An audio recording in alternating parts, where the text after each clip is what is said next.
Friends of the inaugural lecturer, family members, and all who are gathered this moment, a very good morning to you all, and welcome to the 34th Inaugural Lecture in the series of the National Open University, which is about to begin. May we please rise to welcome the Vice Chancellor's procession, please.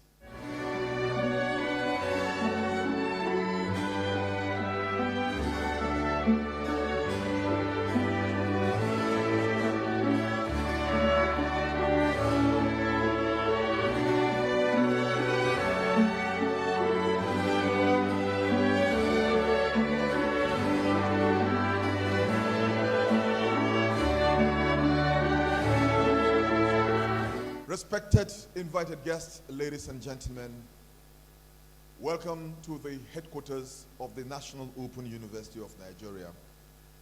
Welcome to where technology and education in a handshake transmit beyond borders to educate a teeming populace seamlessly. Welcome to our 34th in the series of our inaugural lecture here at the National Open University of Nigeria, which today is under the topic of professional teacher education, a catalyst for widening the gateway to gender equity in science, technology, engineering, and mathematics education careers, which will be deconstructed by no other than Professor Chibuogwu, Nnaka, a professor of science education from the Faculty of Education here at the National Open University of Nigeria. Before we drive straight into what she has got in store for us today, distinguished ladies and gentlemen, it is my pleasure to recognize the presence of some highly respected gentlemen of the academia seated at the high table. It's my pleasure to recognize the Vice Chancellor of the National Open University of Nigeria, Professor Olufemi Peters. I'd like to also recognize in that wavelength the Deputy Vice Chancellor in charge of administration, Professor Isaac Bosworth, the Deputy Vice Chancellor in charge of technology, innovation, and research, Professor Godwin Akpe. My pleasure as well to recognize the Registrar of the University, Mr. Ladipo Ajayi, the Bursar, Malam Nasuru Marafa, and of course the Liberian, Dr. Angela Okpala. It is with utmost sense of responsibility that I recognize the presence of the reason we gathered here, the inaugural lecturer herself, Professor Chibuogwu Nnaka, who, like I said earlier, will be deconstructing a topic for us that is worth listening. Let me also recognize the presence of the Dean of Faculty of Education, who is also here with us, the host dean where the inaugural lecturer is coming from. I'd like to also recognize the presence of the university orator, Dr. Matthew Oguche, who is also here with us. Permit me to very expressly recognize the presence of Professor Emeritus Godwin Sogolu, who is also here to join us. Deans, directors, family members of the inaugural lecturer, friends and well-wishers, gentlemen of the press, ladies and gentlemen, you are most welcome. Without any further ado, may I invite at this moment the Vice Chancellor of the National Open University of Nigeria, Professor Olufemi Peters, for his opening remarks, who will be represented by the Deputy Vice Chancellor in charge of technology, innovation, and research, Professor Godwin Akpe. Sir.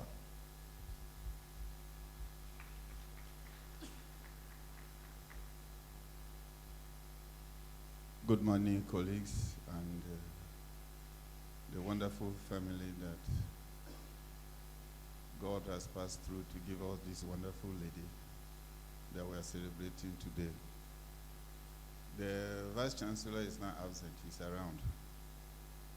But in academic administration, you don't delegate responsibility, you only delegate a duty. So some statutory meetings, you must be in person. And it is one of such meetings that he's attending right now. So he is in the office attending to that meeting. He cannot delegate that one because vice chancellors must be present in person. So that's why I'm holding brief for him. Colleagues, ladies and gentlemen, the beauty of being an academic is that no matter what happened on the street, no matter what other people say, no matter the talk, it is you who will tell them who you are. And you do this in several ways. One of it is by scholarship. Another one is by academic administration. Another way to do it is by academic mentoring.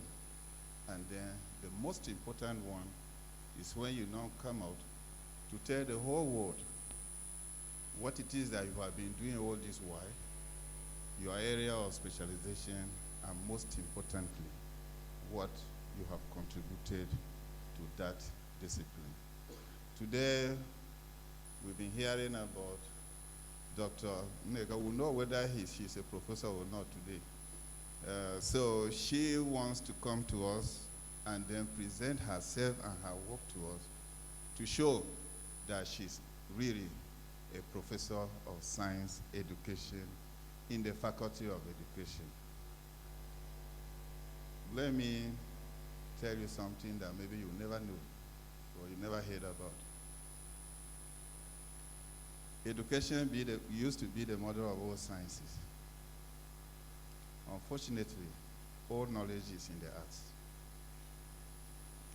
So, but since she's a scientist, we are here to be housed by the Dean of Faculty of Education, our own mother in sciences.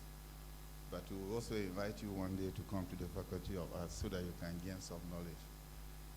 Ladies and gentlemen, may I now yield to the orator to read the citation of the inaugural lecturer, University orator.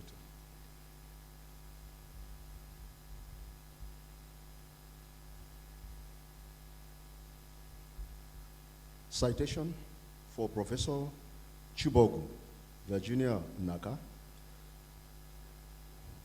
34th Inaugural Lecturer.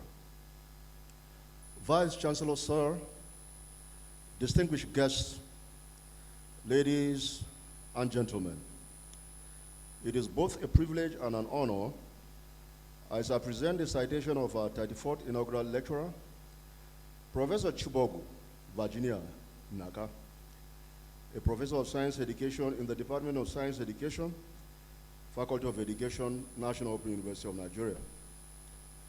Professor Nnaka is a widely respected education technocrat with proven competencies and expertise in teacher education, the advancement of women and girls in the sciences, gender equity, open and distance education, science, technology, engineering and mathematics, STEM education, management and pedagogy. She is today being honored for her outstanding contribution to the academia and public service. Professor Chibuogwu, Virginia Nnaka, was born in Onitsha, Anambra State, 69 years ago. She began her early education at Holy Child Primary School, Igoli, Ogoja, Cross River State. Thereafter, she transited to other schools in Ogoja, Ikom, and Edem Ekpat, all in Cross River State, which instilled in her resilience and intellectual curiosity, traits that have since become hallmarks of her career. Returning to the Southeast, she completed her secondary education at Holy Rosary Secondary School, Ihoma, Olu, earning a grade 1 distinction in the 1971 West African School Certificate Examination. Professor Chibuogwu, Virginia Nnaka, opened her quest for higher education when she earned her Nigerian Certificate in Education, Chemistry and Biology Combination distinction from Alva and Ikoku College of Education, Owerri in 1974, BSc 8 Botany, second class upper, University of Nigeria, Nsukka, UNN, 1980, M8 Science Education, UNN, 1985, PhD Science Education, UNN, 1990, PGD in Distance Education, National Open University of Nigeria, NOUN 2022, and a certificate in Artificial Intelligence, AI, with distinction. She began her working career in 1974 after completing her National Youth Service at Federal Girls Secondary School, Sokoto. She joined the Federal Polytechnic Oko, Anambra State in 1982 as an assistant lecturer and rose to the rank of chief lecturer by 1992. A string of leadership roles followed. Provost and Chief Executive, Federal College of Education Technical, Umunze, 1998 to 2006. As the second substantive and first female provost, she oversaw complete development of the permanent site and achieved full accreditation for all the programs twice during her 8 years tenure. Acting head, Department of Science and Technology Education, Anambra State University, Uli, 2009 to 2010. Center Director, NOUN Study Centers in Oka, Calabar, and Asaba between 2010 and 2023. Currently, she's an academic counselor at Isulo Community Studies Center.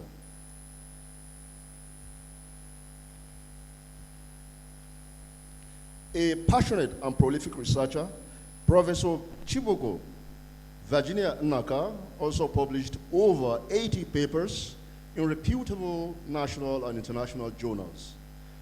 Professor Nnaka's commitment to community service is evident by her membership of numerous professional and learned bodies, inclusive of fellow and life member, Science Teachers Association of Nigeria, Nigerian Academy of Education, Teachers Registration Council of Nigeria, World Council of Curriculum and Instruction, Gender Science and Technology Association, Third World Organization of Women in Science, African Council on Distance Education, ACDE, International Council on Distance Education, ICDE, Open Distance and E-Learning Association of Nigeria, ODILAN, and National Association of Artificial Intelligence Practitioners.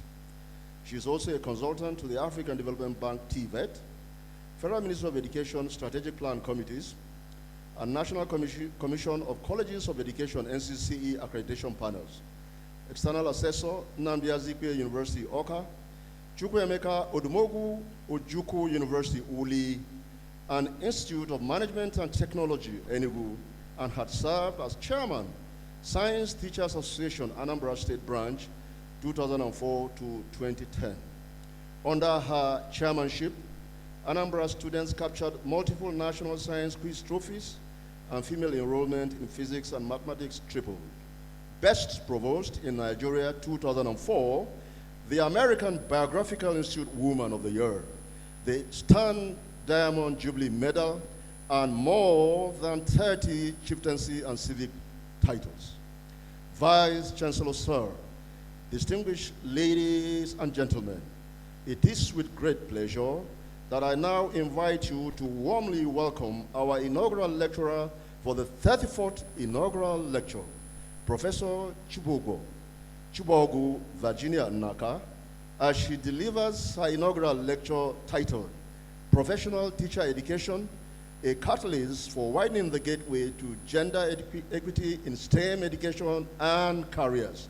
I now invite the Vice Chancellor to please invite the inaugural lecturer to the podium.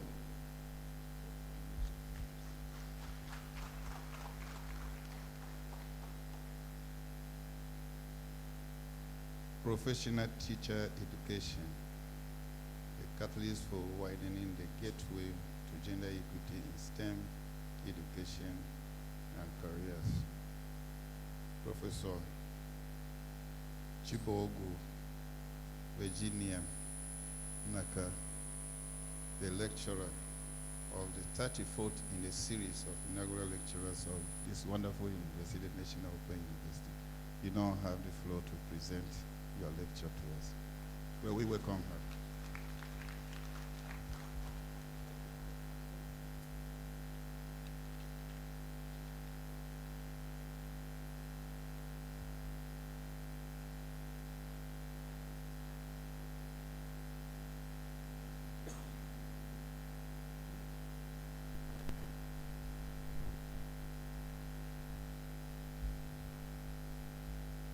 The Vice Chancellor, sir, all other protocols duly observed.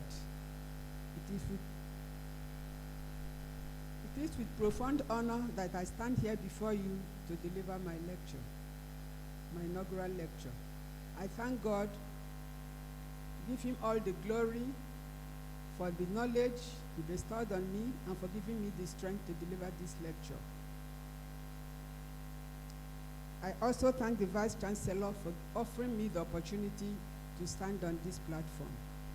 The title of my lecture is Professional Teacher Education, a catalyst for widening the gateway to gender equity in STEM education and careers.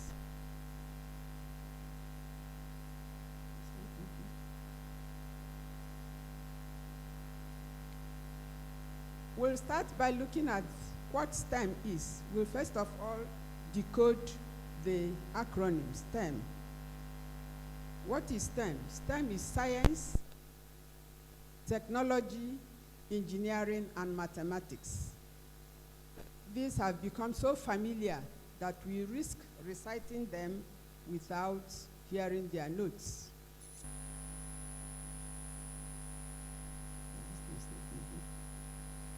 Science is the systematic study of the physical and natural environment.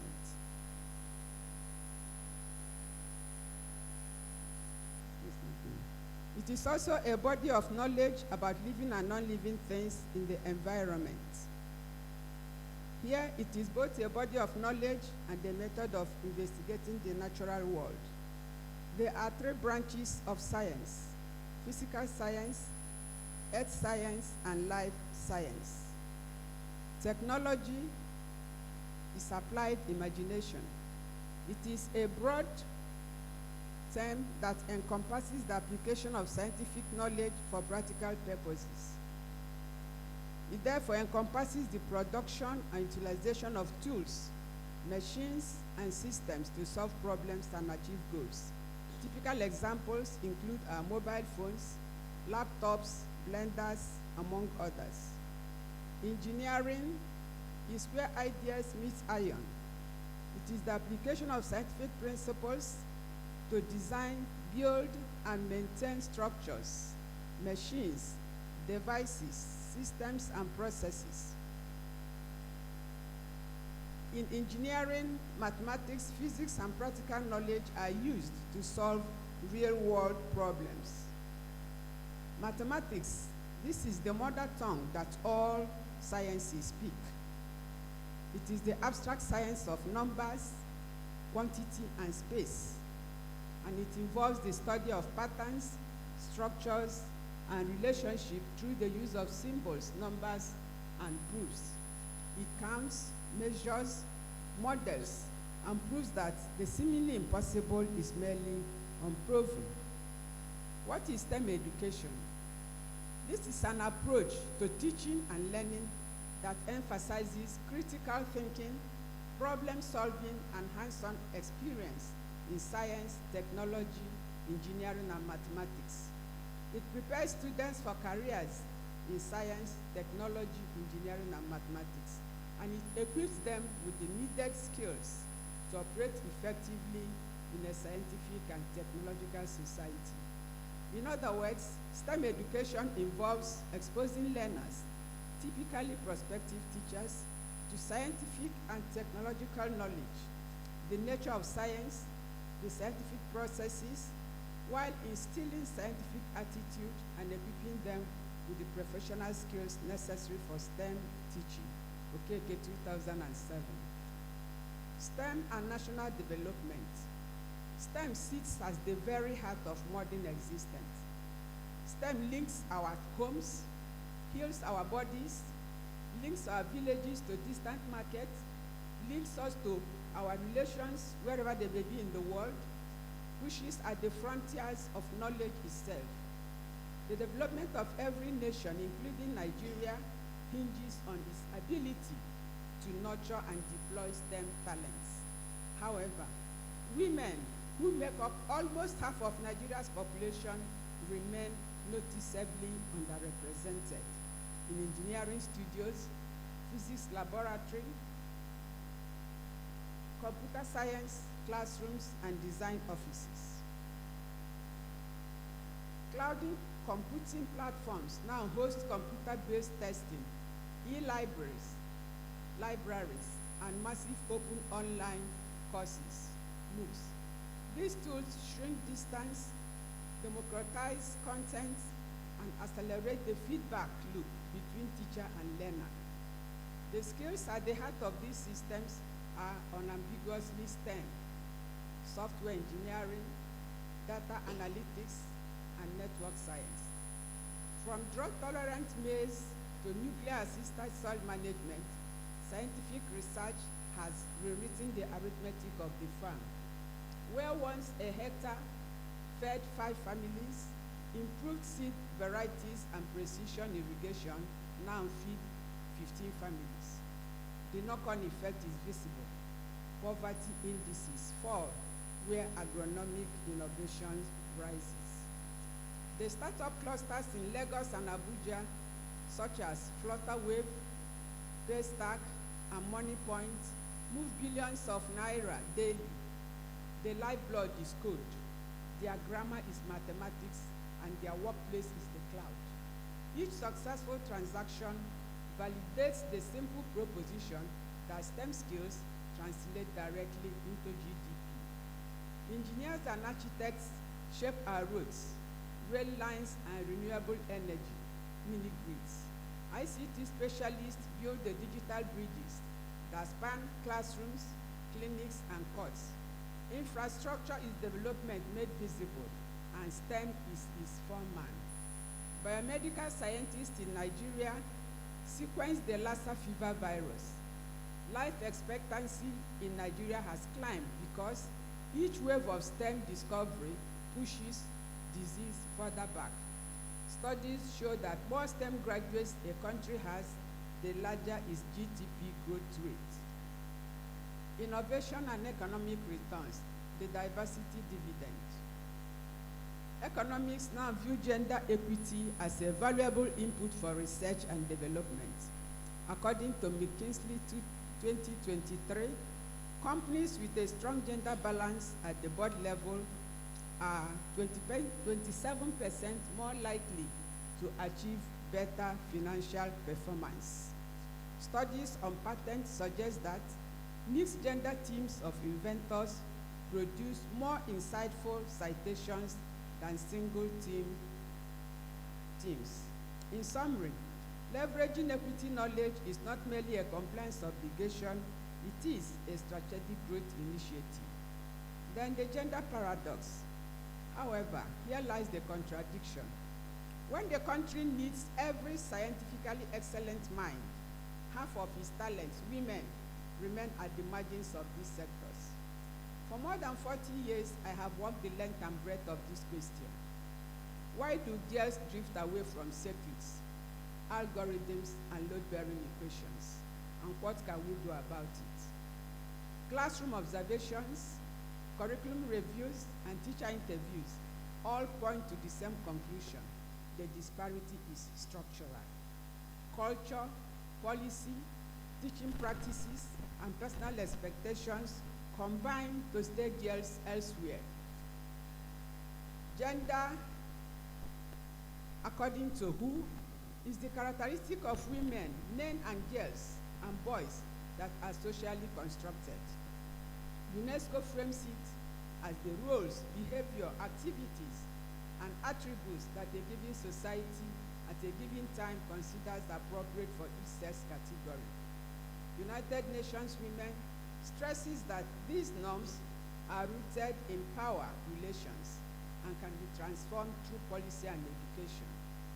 Nigeria's national gender policy aligns with the global perspective, describing gender as a set of learned expectations that shape access to resources, decision-making, and self-concept. Among these definitions, there are three constants emerge. One, social construction. Gender is produced through social interaction and can change over time. Normative force, it prescribes what is considered appropriate conduct, work, and aspiration. And then hierarchical effects, because the norms confer different levels of status and opportunity they can create measurable inequality. UN Women 2023. STEM classrooms and career pipelines operate inside these social rules. Research indicates that the way teachers frame tasks and provide feedback often reflect broader gender expectations, which can influence students' confidence and course selection.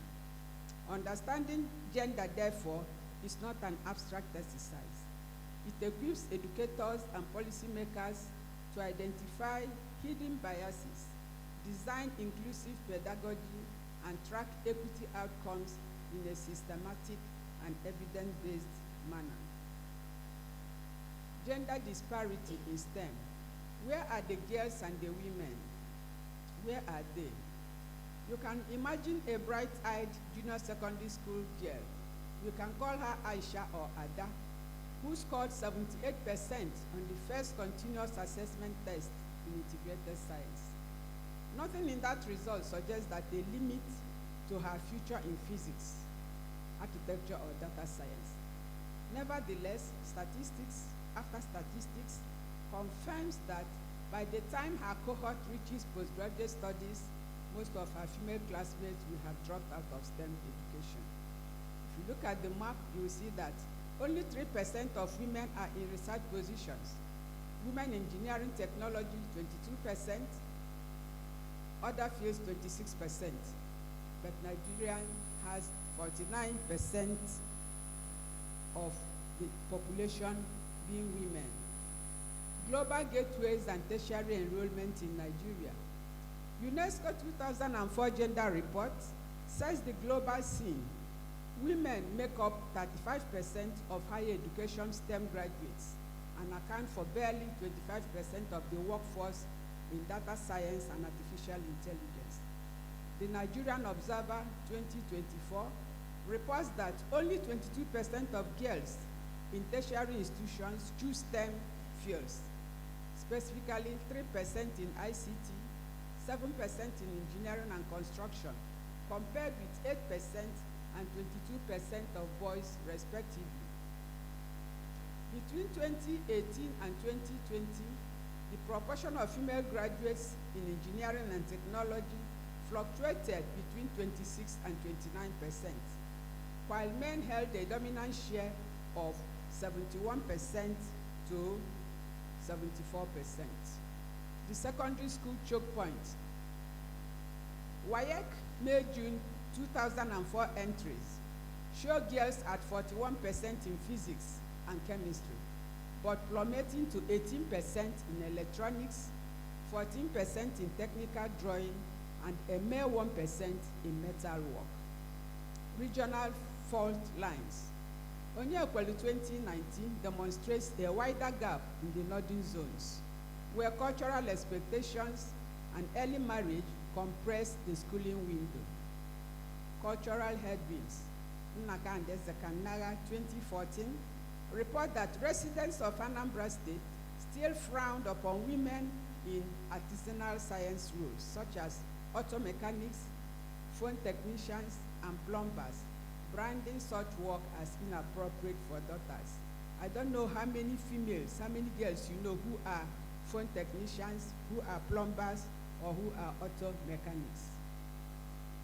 Seeing the pipeline in cross-section, every transition from junior secondary school to senior secondary school, from senior secondary school to university, from BSc to MSc drains away our daughters' talents. Yet, studies by Nnaka 2005 show that when girls are given equitable exposure to biology, home economics, and integrated science, they match or surpass boys. Tracing the imbalance, historical and contemporary trends. 1940s to 1960s, the colonial foundation and early post-independent patterns. The British framed science as an elite male pursuit. In 1970s and the 80s, Okeke knows that the sex stereotyping in curriculum materials gripped the newly expanded system like ivy on a fresh wall. In the 1990s, structural adjustments and the rise of private schools, where the 1990s economic downturn cut laboratory budgets in public schools.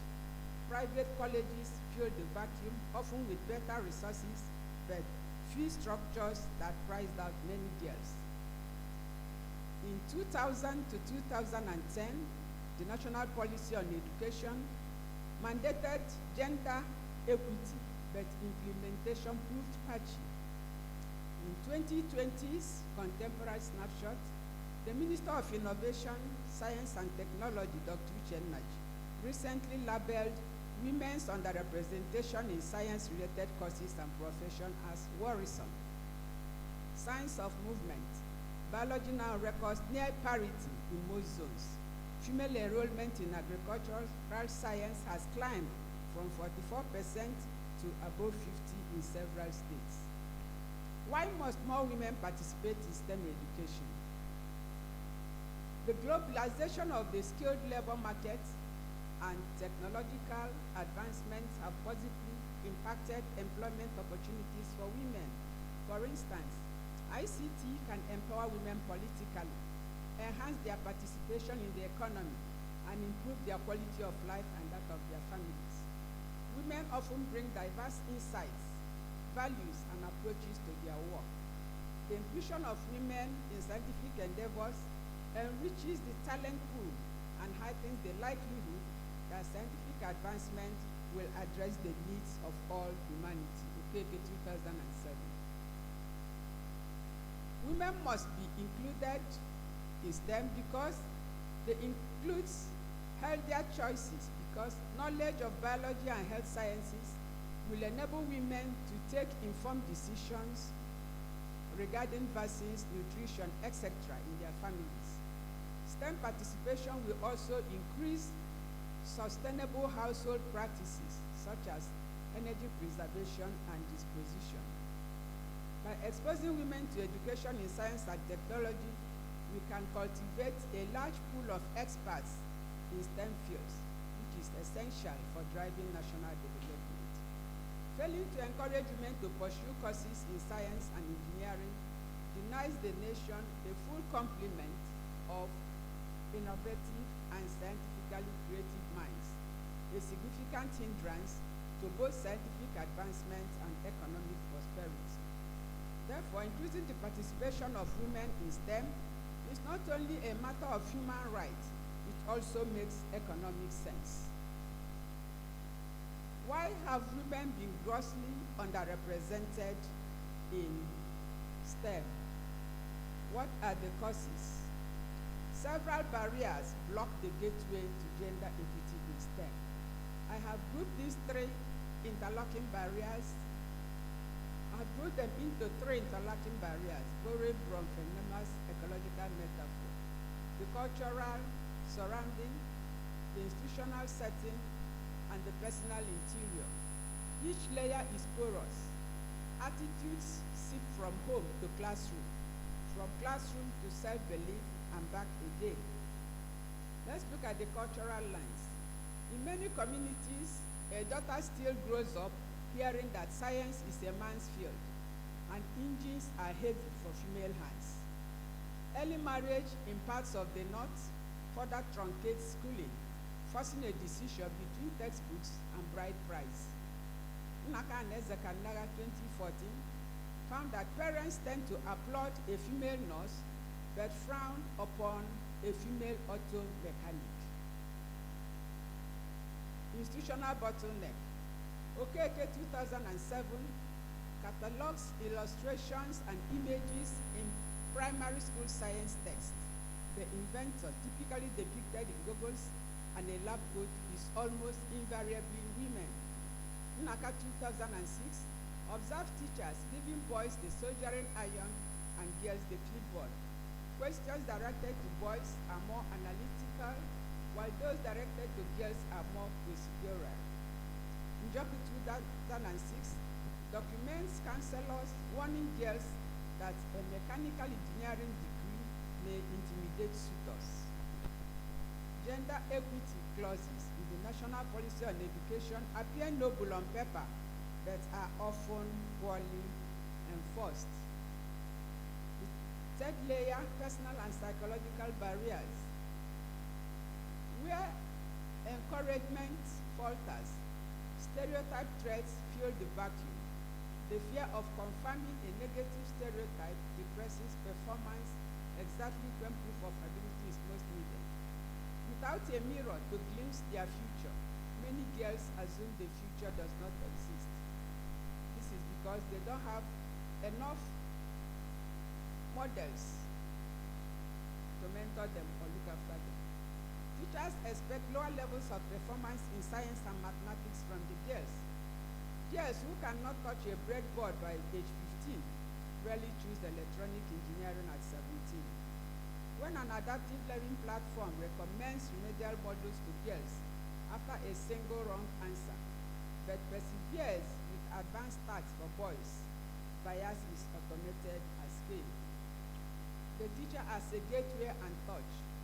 Curriculum policies may promise equality and laboratories may be equipped with new technology. However, daily learning occurs at the point where the teacher meets the student. The teacher serves both as a gatekeeper and a touch that lights the way. To effectively address the pervasive issue of gender imbalance in STEM education, it is essential to implement gender-responsive professional preparation of teachers. Let's look at the tripod framework for gender-responsive teacher education. The first one is knowledge. Mastery of subject matter and how gender dynamics shape learners' engagement. Okeke 2007 insists that teachers must understand the nature of science and scientific processes alongside the social scripts that color people's receipt of these processes. The second one is practice. Pedagogical content knowledge translated into inquiry, collaboration, and assessment techniques that invites every layer to the table. Nnaka and Nnaka 2005 demonstrated that when teachers consciously rotate group leadership and eliminate masculine pronouns from instruction, girls' participation increases. The third one, belief. Teacher expectations anchored in the conviction that aptitude is evenly distributed across gender. My 2008 survey revealed that where teachers genuinely expect girls to excel, girls' achievement scores track those expectations. Then pre-service modules. The faculties of education in universities and colleges of education must insert a compulsory course on gender-responsive STEM pedagogy. Trainees should analyze textbook images for bias, rehearse inclusive questioning strategies, and design micro-lessons that spotlight female scientists. In-service continuous professional development. The study I conducted with Nnaka 2010 found Anambra STEM teachers keenly aware that continuous professional development enhances both teacher competence and student performance. When gender equity workshops were paired with follow-up coaching, teachers reduced their use of gender-exclusive language by half within a term. Mentorship networks. Pairing novice teachers with gender-savvy mentors multiplies impact. During my tenure as Provost, Federal College of Education Technical Umunze, we linked teachers to female engineers, architects, agronomists, and experts in ICT. Lesson plans were quickly filled with real-world gender balance case studies. Assessment literacy. Teachers learn to design tests that are free of unintended gender cues, ensuring that both boys and girls perceive tasks as equally relevant and important. This is critical in computer-based testing environments where interface similarity can skew confidence. 4 years of my inquiry. Over 4 decades, I've addressed gender inequity in science as both an area of inquiry and a field of intervention. I have gathered my empirical work into 4 mutually reinforcing tiers: mapping the gap, enforcing the learner, harnessing technology and equity, translation to practice. Mapping the gap. You cannot close a gap unless you measure it with ruthless accuracy. My research here focused on measuring existing gaps. The resulting data set, cut across school levels, location, subject, and culture, became the ground zero evidence. Girls occupied more than half the seats in biology and integrated science, yet sank to 12%, sank to 7% in electronics, and scarcely 2% in woodwork. While girls' physics entries averaged 41% in 2004, their distinctive rates lagged by 12 percentage points, indicating that access alone was insufficient. Understanding the learner. When pedagogy aligns with learner preferences, gender gaps shrink. When it does not, they widen. In this year, my research was focused on profiling the learner. We uncovered a pronounced female tilt towards kinesthetics and group-oriented modes. Girls outperformed boys by 11 points when cooperative experiments were used, but fell behind by 8 points under silent seat work. The study by Nnaka and Nnaka 2006 demonstrated a 15-point increase in girls' chemistry scores after 6 weeks of structural jigsaw and think-pair-share routines. Harnessing technology and equity. When design, access, and support systems are gender sensitive, digital platforms can narrow gaps in enrollment, confidence, and achievement. When they are not, existing inequities are merely uploaded. Here I worked on understanding how technology can be used better. Men reported higher self-efficiency with courseware, navigation, while women relied more on mentoring and printed backups, Nnaka 2012. Usage frequency, not gender, predicted performance gains once network support was present, Nnaka 2016. There was no significant gender gap in scores once basic computer familiarity was taken into account. Tier 4, translation to practice. I developed a gender-fair classroom checklist that guides teachers in monitoring pronoun use, question allocation, and practical work groupings, Nnaka 2006. My Anambra case study, Nnaka and Nnaka 2010, documented teachers' hunger for continuous professional development that is both gender responsive and content rich. Building on my chapter, Enhancing Mentoring Relationship in Higher Education, Nnaka 2018, I spearheaded a cross-campus mentor-mentee scheme for early career female science teachers. Resource development and curriculum reform. My article, Fostering School Community Collaboration, Nnaka and Okeke 2009, provided a template for low-cost science resource hubs. Preliminary feedback indicates gains in research productivity and promotion rates that align with international evidence on the impact of mentoring in STEM. 4 decades of advocacy and 4 streams. After I linked to the matriculation arena at the University of Nigeria with my femur in plaster, I vowed that no barrier can befall me will remain standing for the girls behind me. That pledge has since driven 4 interwoven streams of work, namely generating evidence, cultivating teachers, reforming institutions, and mobilizing communities. Generating evidence.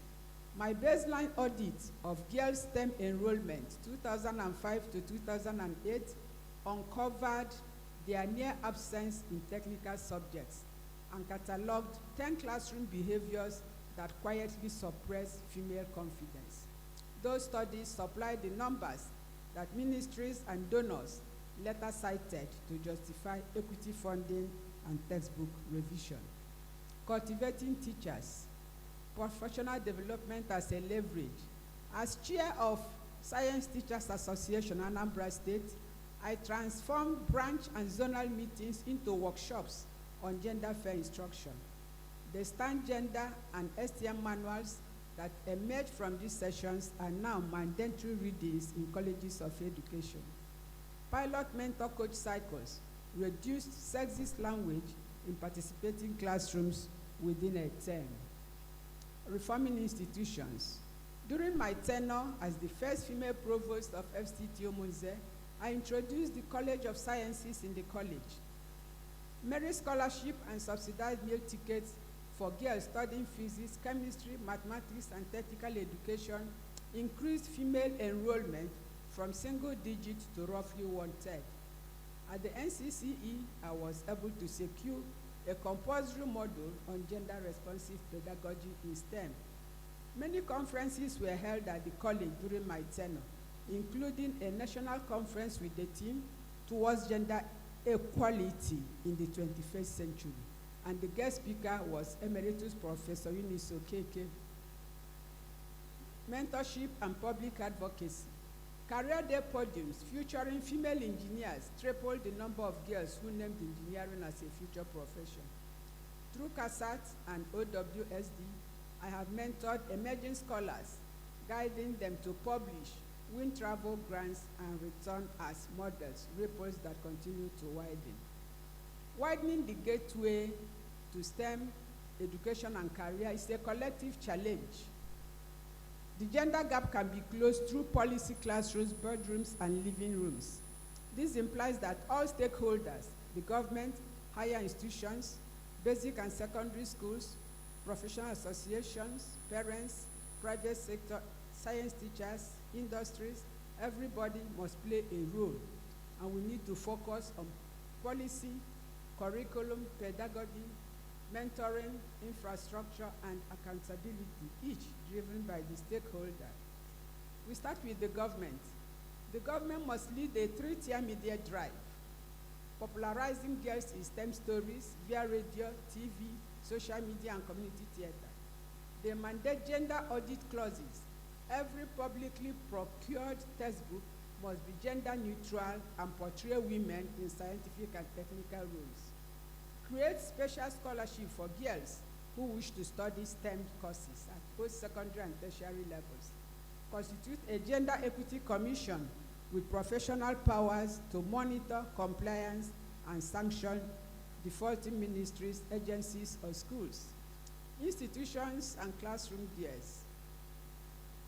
Co-review of STEM syllabus with NUC, NCCE, and MBTE to embed gender-responsive learning outcomes, assessment rubrics, and safety audits into this syllabus. Offer compulsory, continuous professional development in gender-sensitive pedagogy for all academic staff, theta to promotion career. Provide career education through informed and unbiased counseling that will enable boys and girls to view options from their abilities and not from a gender stereotypical perspective. They also have to run science clubs, clinic fairs, and quiz competitions that spotlight girls' projects. Professional associations and science teachers.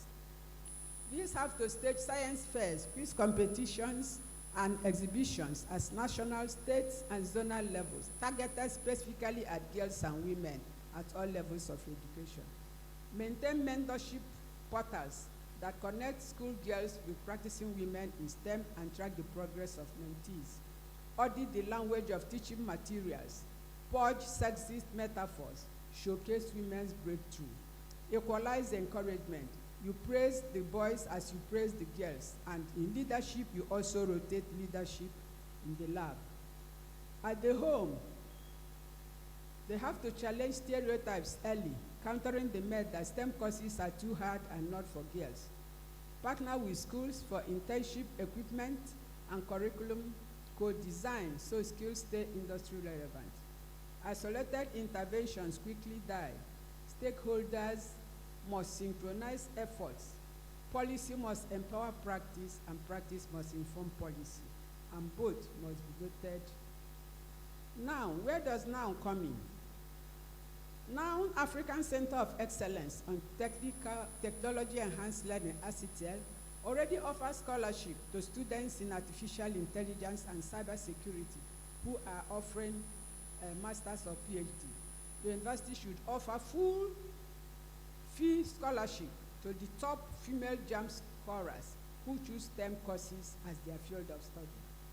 NOUN should also create gender desk in all study centers, manned by trained personnel responsible for engaging with students at the center and encouraging females in STEM or science education. Additionally, NOUN can create mentoring opportunities. Research conducted across Nigerian universities showed that mentored female students are twice as likely to graduate in physics or computer track. Consolidating 4 decades of research and scholarship. My scholarship began by mapping the gap in girls' enrollment and has evolved to interrogate the learner, harness technology, and ultimately translate research into practice. The cumulative evidence has framed equity from a moral imperative to a measurable driver of national development, Nnaka 2000-2005. Demonstrated that pedagogical fine-tuning, such as cooperative learning, gender-fair language, and visible role models can neutralize historic achievement gaps. Nnaka and Nneka 2003-2010. Anticipated the digital shift, ensuring that innovations such as CBT and ODL were analyzed through a gender lens long before it became widespread in Nigeria. Nnaka 2012, 2015, and 2024. Bridged academy and classroom via the STEM monograph series and continuous professional development workshops. Nnaka 2008, 2010, 2019. Nevertheless, the journey is not complete. There are gaps for further research. There is still no large-scale multi-year database that directly links specific teacher behavior to girls' measured learning outcomes in physics, chemistry, or mathematics. We still lack psychometric analysis of digital assessment, anxiety by gender and location, rigorous evaluation of girl-centered digital initiatives, and cost-effectiveness studies of large-scale virtual mentoring is still missing. No publicly available dashboard tracks budget lines, teacher training completion rates, or school-level compliance with gender. Summary. This lecture has assembled 4 decades of empirical work into a coherent arc, and these findings converge on a single operational point, the professional teacher. The evidence also confirms that the teacher cannot succeed in isolation.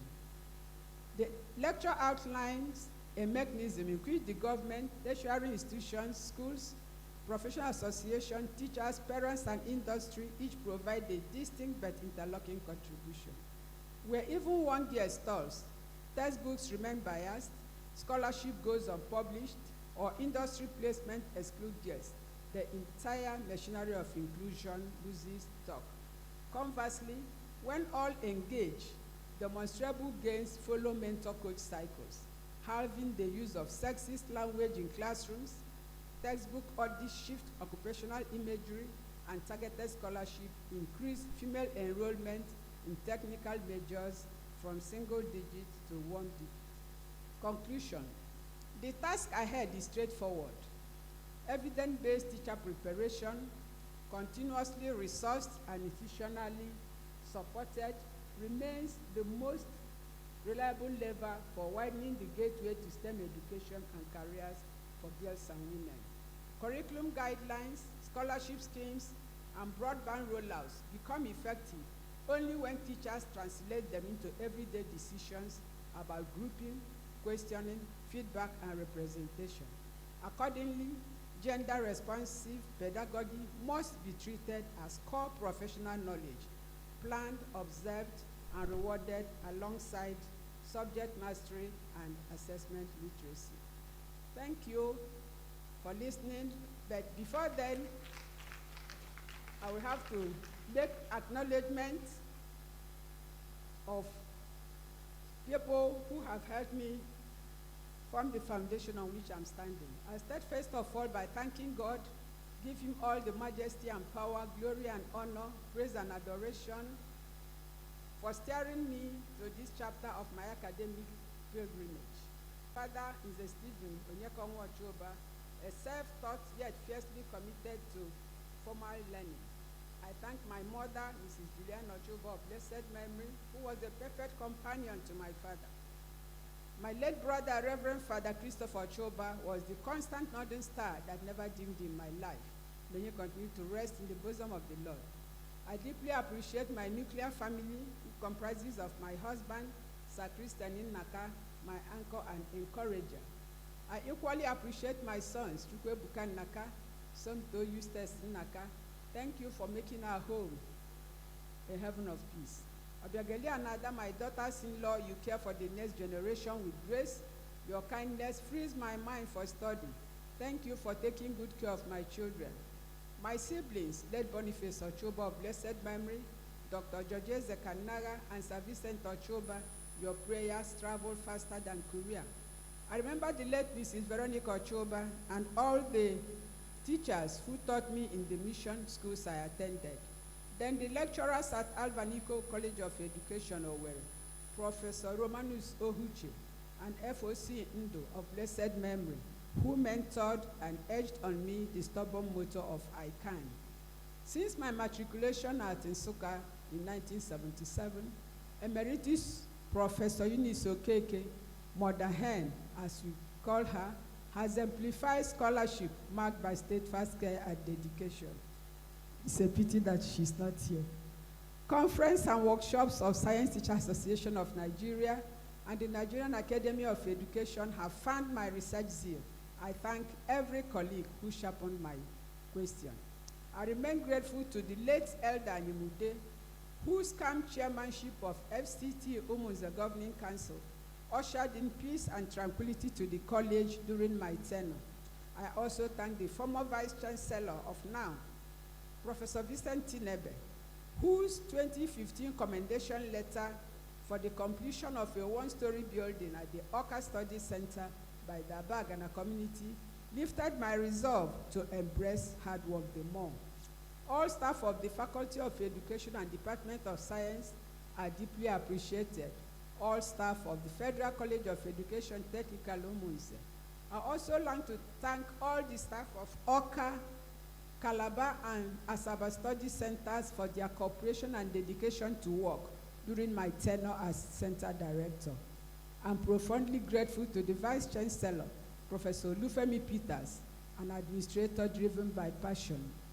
I'm grateful to every professor, head of department, and director who has accepted my invitation and is here. Mr. Vice Chancellor, sir, closing the gender gap in STEM education begins with the science teacher. By making small intentional shifts in how they teach, they can widen the gate for every learner in STEM education, especially girls and women. Vice Chancellor, sir, ladies and gentlemen, thank you for lending your ears and your heart to this charge. May the God who started this work bless each of you and grant the true desires of your hearts. Amen.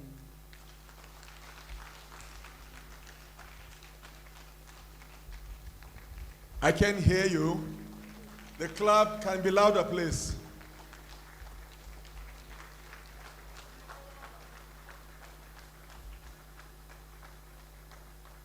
May I at this moment invite the Vice Chancellor of the National Open University of Nigeria, ably represented by the Deputy Vice Chancellor in charge of Technology, Innovation and Research, Professor Godwin Akpe, for an official presentation of the 34th Inaugural Lecture of the National Open University of Nigeria by the inaugural lecturer herself, Professor Virginia Nnaka. Having done that, may I invite the Vice Chancellor for his closing remarks. Dean, Faculty of Education.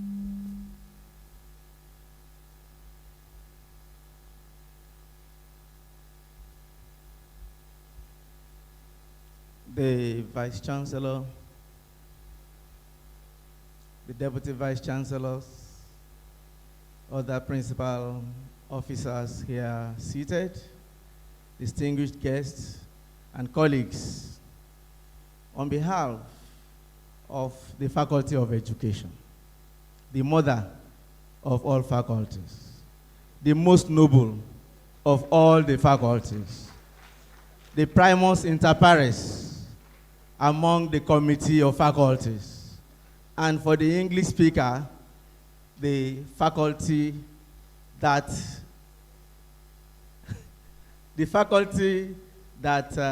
stands taller than every other faculty. The Faculty of Education, if you care to listen, is the faculty that prides itself with the most populous academic staff in this university. And beyond that, we pride ourselves as the faculty that houses the highest number of professors in this university.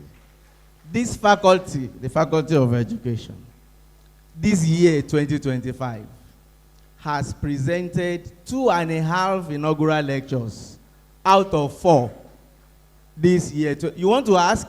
Please check the last page of the document you have in your hand. You will see that Education presented 2.5 inaugural lectures out of 4 presented so far this year. And so on behalf of that faculty, I present this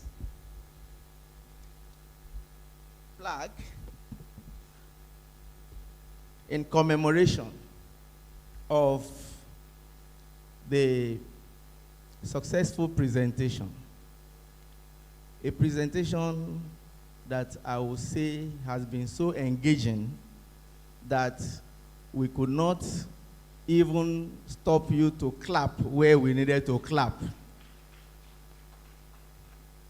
It has been the 34th of the inaugural lectures, titled Professional Teacher Education, a catalyst for widening the gateway to gender equity in STEM education and careers. Professor Chibuogwu Nnaka, I dare say, congratulations to you.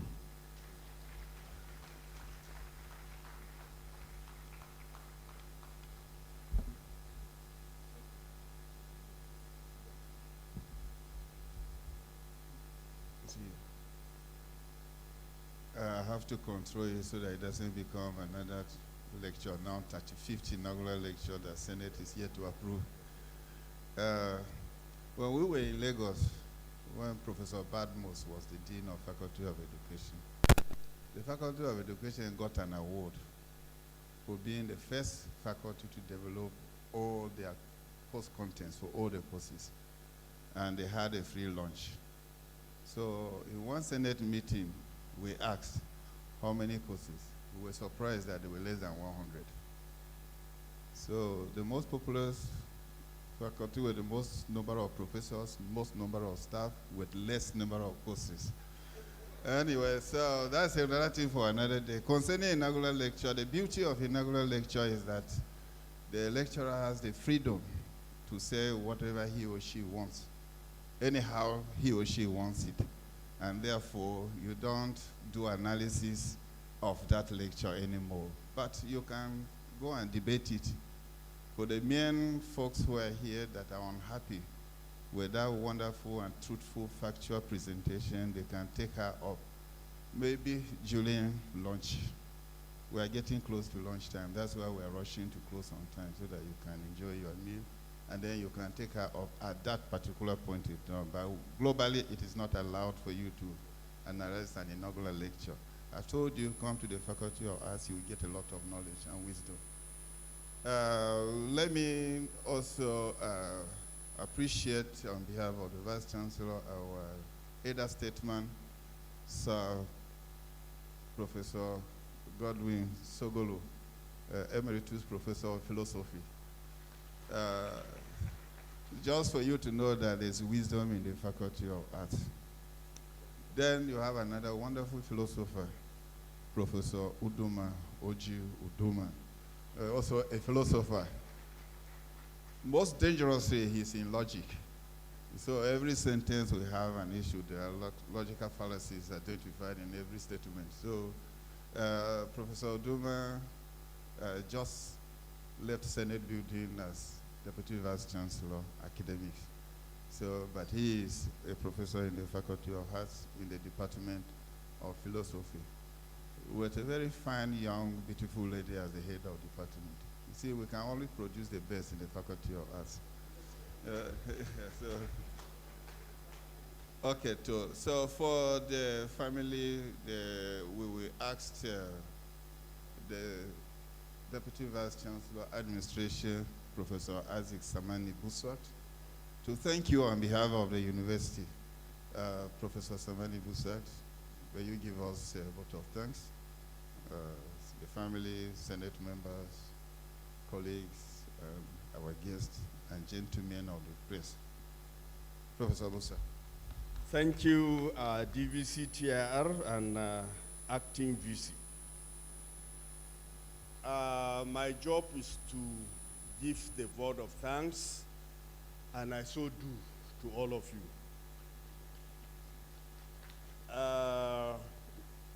We thank the VC, Professor Olufemi Peters, for creating the enabling environment for the presentation of this inaugural lecture. We are grateful to the inaugural lecturer for beautiful presentation, and we congratulate her, and I congratulate her personally. And I like the idea of her having been a provost. You know, that's a CEO. And you know, especially in our system, in Nigeria, there's nothing like a CEO. When you work in a place, there's nothing like a CEO, and I'm sure she can confirm that. I also appreciate the presence of the principal officers, the DVC TIR, the registrar ably represented, the bursar, the university librarian. And I must say that I'm doing the job that ordinarily the DVC ACAD, Professor Chiadu Felix Mafiana would have done, but he's on official assignment. However, I must thank him because of the underground work he did before traveling. I must acknowledge the university orator. A lot of the university orators I've known, they actually later became big guys. If you know Professor Tenebe, twice BC, he was one of the university orators at the Abubakar Tafawa Balewa University, Bauchi. We were there with him. If you know Professor Suleiman Bogoro, one-time ES of TEDFON, he was one of the university orators of Abubakar Tafawa Balewa University, Bauchi. So, I wish my brother, the younger colleague, the younger man, the best, in being prepared for a bigger responsibility in Nigeria. Thank you, orator. Now, I want to appreciate the Dean, the Faculty of Education. He has talked much about his faculty, but the DVCTR tried to punch the, okay? I'm sure you are able to be resilient enough to tolerate it, develop some thick skin, and overcome it. Thank you so much. I recognize also other deans here. Thank you for coming. You make it beautiful, you make it colorful. I appreciate the emeritus professor whose presence has always been an encouragement for all our events, whether it is Senate or whatever it is. Whenever he's invited, he shows up. Thank you, sir, for encouraging us. The immediate past DVC ACAT, thank you for your normal support. You have a lot of experience in this, and we thank God for your tenure. The family, we want to acknowledge you and thank you very much for coming. Thank you for your support. I don't think the auntie, our professor school with is still all right. She's now of blessed memory, but the family's support is always very important. It is a common saying that charity begins at home. You try to demonstrate what you can do. You show your kindness, your love to those closest to you then you spread out. So thank you for coming thus far and support. I want to thank every Senate member. I don't think we have council members here apart from those that are already principal officers. I want to appreciate every staff. I want to appreciate especially the media. The media is a busy unit. The media is a busy unit. Yesterday we had this program and we were having some issues. And we had to ring the media. We tried to reach out to the media. They have one involvement or the other. We appreciate the media.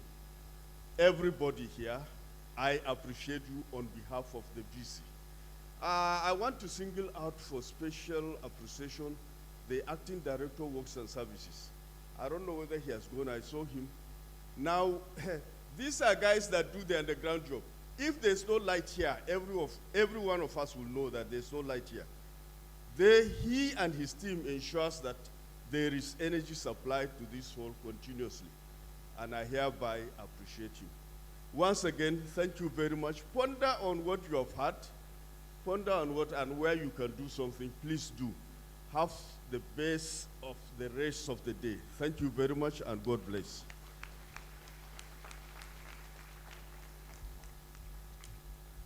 Thank you very much, Deputy Vice Chancellor in charge of Administration, Professor Isaac Bosworth, for that vote of thanks. And that has brought us to the end of proceedings here, marking the end of the 34th inaugural lecture in the series here at the National Open University of Nigeria. And we're looking forward to seeing your faces again. We will open up shop for the 35th inaugural lecture coming very soon.